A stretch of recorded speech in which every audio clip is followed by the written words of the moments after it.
ಇವ್ ನಾಲ್ಕು ಯಶವಂತರ ಗೌಡ ಏನು ಹೇಳ್ತಾನಂದ್ರೆ ಆ ನಿನ್ನ ನಾಲಿಗೆ ಏನದಲ್ಲ ಆ ನಾಲಿಗೆ ನಿನ್ನದು ಸರಿಯಾಗಿ ಇಟ್ಕೊಂಡು ಯಾವುದೇ ವ್ಯಕ್ತಿ ಮಾತಾಡಬೇಕಾದ್ರೆ ಆ ನಾಲಿಗೆ ನಿನ್ನ ಸರಿಯಾಗಿ ಇಟ್ಕೊಂಡು ಇದೇ ರೀತಿ ನಾ ಅವನಿಗೆ ಹೇಳಿದ್ನ ಯಾರಿಗೆ ಜಿತೇಂದ್ರ. ಇವನು ಮೊದಲೇ ಜಾತಿವಾದಿ. ಏನು ಯಶವಂತರ ಗೌಡ ಪಾಟೀಲ್ ಅದನ್ನ ಇವ ಜಾತಿವಾದಿ. ಆಮೇಲೆ ಇನ್ನೊಂದೇನಪ್ಪ ಅಂತಂದ್ರೆ ಅಸ್ಪೃಶ್ಯತೆ ಏನಾದ್ರೂ ನಮ್ಮ ರಾಜ್ಯದಾಗ ಎಲ್ಲರೇ ಉಳಿದಪ್ಪ ಅಂತಂದ್ರೆ ಈ ಯಶವಂತರ ಗೌಡ ಪಾಟೀಲ್ನ ಸ್ವಂತ ಊರಾಗ ಗೌಡ್ರ ಊರಲ್ಲಿ ಪಡ್ನೂರಲ್ಲಿ ಇನ್ನೂ ಅಸ್ಪೃಶ್ಯತೆ ಜೀವಂತದ. ಇಡೀ ರಾಜ್ಯದಗಳೆಲ್ಲ ಹೋಗ್ಯದ. ಎಲ್ಲರೇ ಅಸ್ಪೃಶ್ಯತೆ ಜೀವಂತದಪ್ಪ ಅಂದ್ರೆ ಅದು ಈ ಪಡ್ನೂರ್ದಾಗ ಆದತ್ ಹೇಳ್ತಾನೆ.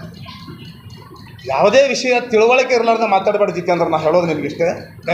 ಯಾಕಪ್ಪ ಅಂದ್ರೆ ಮತಕ್ಷೇತ್ರದೊಳಗೆ ಎಲ್ಲರೇ ಇವತ್ತು ಇಡೀ ರಾಜ್ಯದೊಳಗೆ ಎಲ್ಲರೇ ಅಸ್ಪೃಶ್ಯತೆ ಹೋಗಲಾಡಿಸೋದಪ್ಪ ಅಂದ್ರೆ ಅದು ಇಂಡಿ ಮತಕ್ಷೇತ್ರ ಅಂತ ನಾ ಹೇಳಕ್ಕೆ ಇಷ್ಟಪಡ್ತೀನಿ.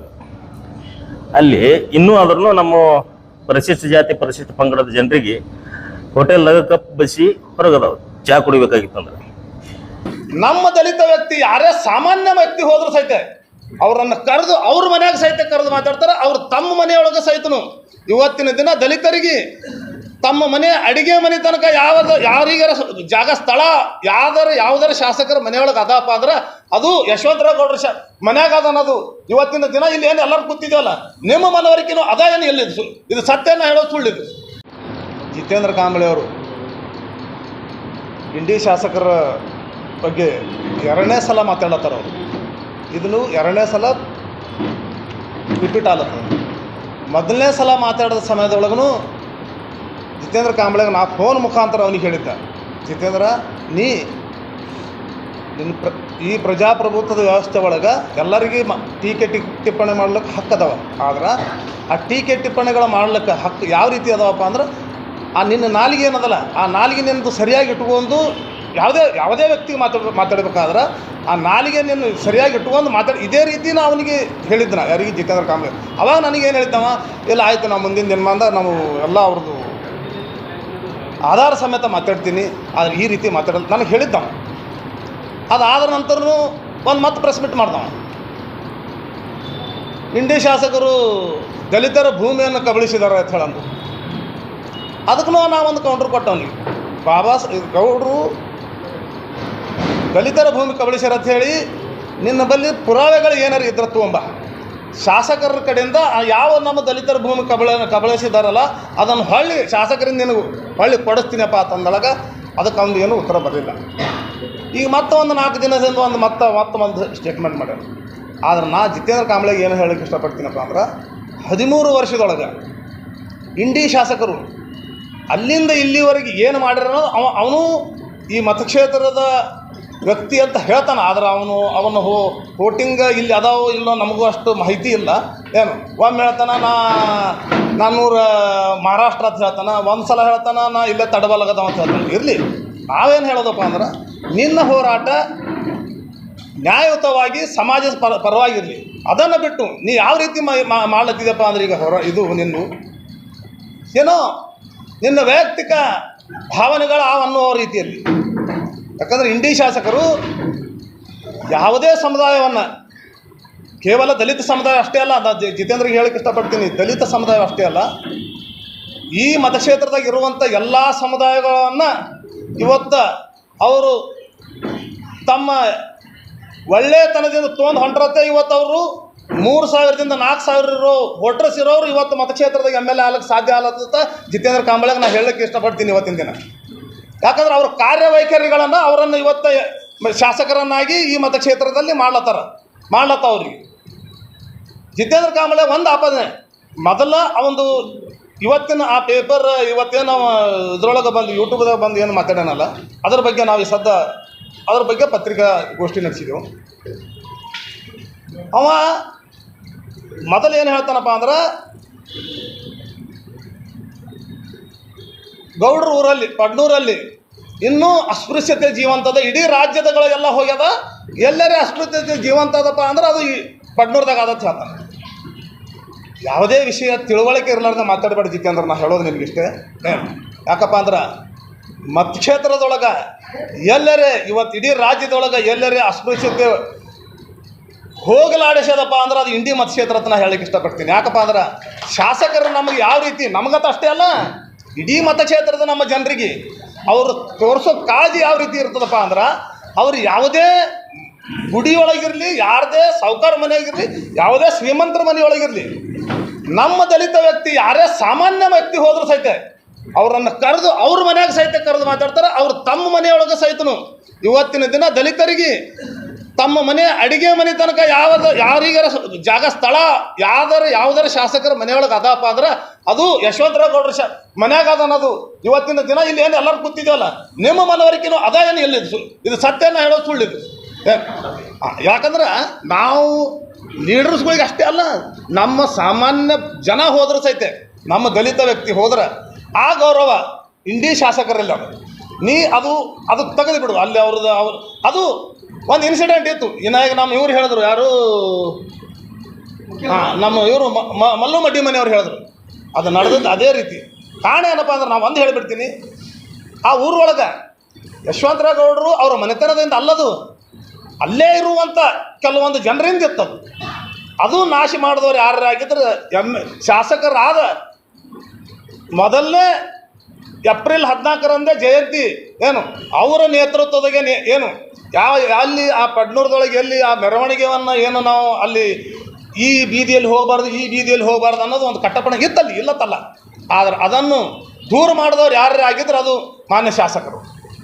ಮತ್ತು ಇನ್ನೊಂದು ಜಿತೇಂದ್ರ ಮಾತಾಡೋದು ಯಾವ ರೀತಿ ಮಾತಾಡ್ಯಾನಪ್ಪ, ಮೊದಲ ನಮ್ಮ ಮಗುವಿಗೆ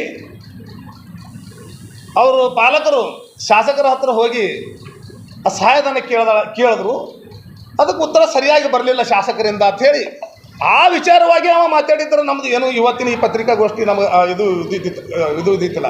ಆದ್ರೆ ಅವ ಮಾತಾಡೋದು ಏನದಪ್ಪ ಅಂದ್ರೆ ಆ ವಿಷಯನ ಮುಂದೆ ಮಾಡಿಕೊಂಡು ಅವ ಏನು ಹೇಳ್ತಾನಪ್ಪ ಅಂದ್ರೆ ರಾಜಕೀಯ ಪ್ರೇರಿತವಾದ ವಿಷಯಗಳನ್ನು ಮಾತಾಡಿಬಿಟ್ಟ. ನಾವು ಈಗ ಮತಕ್ಷೇತ್ರದಲ್ಲಿ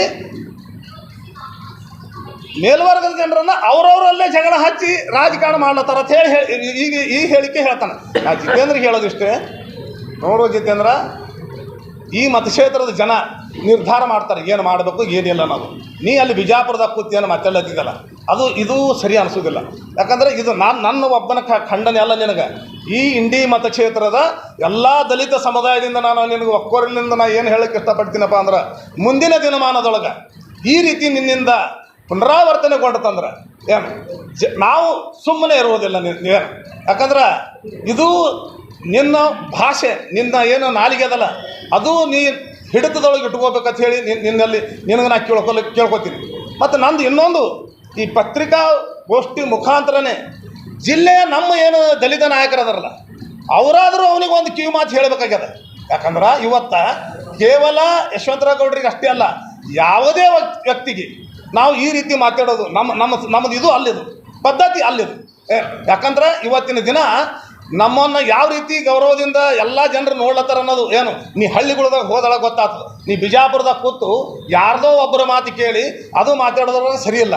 ಮತ್ತು ಇನ್ನೊಂದು ನಾನು ನಿಮಗೆ ಪತ್ರಿಕೆದವ್ರಿಗೆ ಒಂದು ವಿಷಯ ಮನವರಿಕೆ ಮಾಡ್ಲಿಕ್ಕೆ ಇಷ್ಟಪಡ್ತೀನಿ. ಅದ್ರ ಜೊತೆಗೆ ಜಿತೇಂದ್ರ ಕಾಂಬಳೆಗೂ ಹೇಳಕ್ಕೆ ಇಷ್ಟಪಡ್ತೀನಿ. ಶಾಸಕರನ್ನು ಮೊದಲನೇ ಸಲ 2018ರಲ್ಲಿ 13ರಲ್ಲಿ ಏನು ಶಾಸಕರಾದ ನಂತರ ಅವರೊಂದಿಟ್ಟು ಗ್ರಾಮ ಪಂಚಾಯತಿಗಳನ್ನು ಹೊಡೆದ್ರು. ಆ ಗ್ರಾಮ ಪಂಚಾಯತಿ ಹೊಡೆದ ತಕ್ಷಣ ಅವಾಗ ಆ ಹೊಸದಾಗಿ ಗ್ರಾಮ ಪಂಚಾಯತಿಗಳನ್ನು ಅವು ಮೀಸಲಾತಿ ಇದ್ರೊಳಗೆ ಮೊದಲು SCನೇ ಆಗಬೇಕಂತ ಹೇಳಿ ಅನ್ನೋದು ಒಂದು ಇದು SCನೇ ಅದು. ಆ ಸಮಯದೊಳಗೆ ಅತಿ ಹೆಚ್ಚಿನ ಸಂಖ್ಯೆಯಲ್ಲಿ ಅದು ಈ ಛಲವಾದಿ ಸಮುದಾಯದವರಿಗೆ ಗ್ರಾಮ ಪಂಚಾಯತಿ ಅಧ್ಯಕ್ಷರು ಮಾಡ್ಯಾರ ಅನ್ನೋದು ಜಿತೇಂದ್ರ ಕಾಂಬಳೆಗೆ ಇದು ಮನವರಿಕೆ ಮಾಡಿಕೊಡ್ತೀನಿ ಪತ್ರಿಕಾಗೋಷ್ಠಿಯಿಂದ.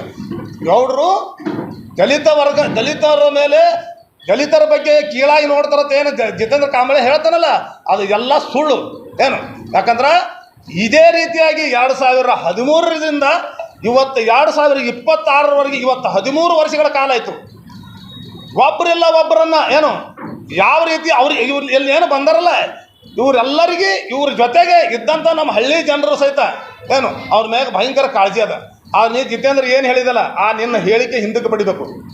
ನಿನ್ನ ಅವಾಚ್ಯ ಶಬ್ದಗಳಿಂದ ನೀ ಏನು ಮಾತಾಡಿದಲ್ಲ ನಿನ್ನ ಹೇಳಿಕೆಗಳನ್ನು ಹಿಂದಕ್ಕೆ ಪಡೆದು ಏನು. ಯಾಕಂದ್ರೆ ನಮ್ಮ ಜೊತೆ ಇಡೀ ಈ ಮತಕ್ಷೇತ್ರದೊಳಗೆ ಎಲ್ಲ ಸಮುದಾಯದವರು ನಾವೆಲ್ಲರೂ ಈ ಇಡೀ ಆ ರೀತಿ ನಮ್ಮ ಶಾಸಕರು ಈ ಮತಕ್ಷೇತ್ರದೊಳಗೆ ಎಲ್ಲರಿಂದ ತೆಗೆದುಕೊಂಡು ಹೊಂಟ್ರ. ನಿನ್ನ ಬಾಯಿಯಿಂದ ಇಂಥ ಅವಾಚ್ಯ ಶಬ್ದಗಳ ನಿನ್ನ ಮುಂದೆ ಬಂದು ಅಂದ್ರೆ ಎಲ್ಲರೂ ವತಿಯಿಂದ ನಾನು ನಿನಗೆ ಏನು ಹೇಳಕ್ಕೆ ಇಷ್ಟಪಡ್ತೀನಿ ಅಂದ್ರೆ, ಮುಂದಿನ ಕ್ರಮ ನಾವೆಲ್ಲರೂ ಕೂಡಿ ಏನು ನಿರ್ಧಾರ ಮಾಡ್ತೇವೆ ಅದು ನಾನು ನಿನಗೆ ಇದ್ರ ಮುಖಾಂತರ ಹೇಳೋದಿಲ್ಲ, ಅದು ನಾವು ಮಾಡ್ತೇವೆ ಅವತ್ತು ಹೇಳಿಕಿಸಿಂದ್ರೆ ನಾ ಹೇಳಿ ನಾನು ಪತ್ರಿಕಾಗೋಷ್ಠಿಯನ್ನು ಮುಗಿಸ್ತೀನಿ. ಶಾಸಕರ ಅನುದಾನದೊಳಗೆ ಏನು ಸಾಮೂಹಿಕ ಬಾಹ್ಯತೆಯನ್ನು ಬರ್ತಿತ್ತಲ್ಲ, ಅದರ ಫಲಾನುಭವಿ ಅದನ್ನು ಅವನಿಗೆ ಮಾಡಿಕೊಟ್ರ. ಅದರಿಂದ ಇವತ್ತು ನಮ್ಮವರೇ ಇವತ್ತು ಆ ಭೂಮಿಯಲ್ಲಿ ಏನು ಬೆಳೆಯನ್ನು ಬಿತ್ತಿ ಅದು ಇವತ್ತು ಅದ್ರ ಫಲವತ್ತತೆಯನ್ನು ಉಣ್ತಾರವರು. ಮತ್ತು ಇದರ ಜೊತೆಗೆ ಇನ್ನೊಂದು ಏನಪ್ಪ ಅಂದ್ರೆ,